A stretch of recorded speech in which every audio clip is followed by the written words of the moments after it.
Hi, we're here with Joe Zee, the editor-in-chief of Yahoo Style, and we have a couple questions to ask him today. Hello. Hi, Joe. So what brings you here to Magic today? Oh, I think when they called me to come here and do this panel at the WWD Social House, I can't say no. I have such history with WWD, but it's also my first time in Magic, and I was really curious, and I was excited to come. It's been really fun, and I'm also going to be moderating a fashion show right after this, so I'm getting my full Magic experience. Oh, great. Well, welcome to Magic. Thank you.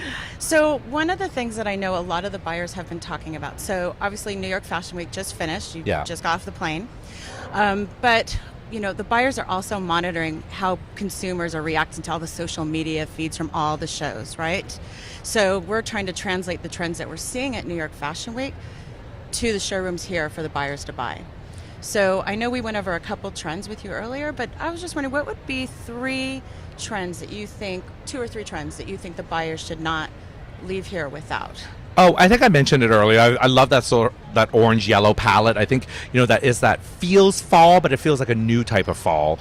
It's not your typical dark aubergine and all that. So I think the orange, burnt orange, pumpkin, mixed with hints of yellow, I think that world is something they should look at. Definitely the athletic leisure moment is something they should definitely re-look at as well. That was huge. And 70s. It was every single designer did something that was 70s.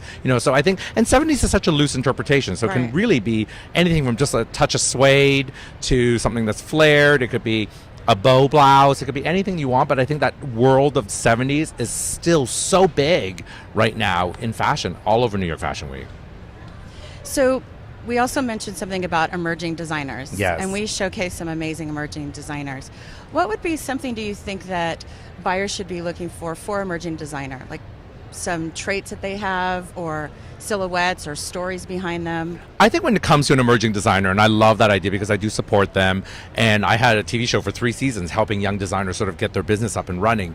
It's so much about having a very strong point of view. And I think when you look at so many young designers today, they're very influenced by what they see currently on the runway. And nobody, especially a buyer, needs a pale version of something that already exists. They want to see somebody with a very distinct point of view. Believe in yourself. Like I always tell designers, I know who you really are. What is your authentic self? That's what you should be designing. And I think that's what I want to see. So if you walk around here, you're going to be immediately responded to something that feels genuine and new and interesting, and that there's a story behind. And I think once you have all that and you put it in your store, your customers are going to respond to that. And I think that's what they should be looking for.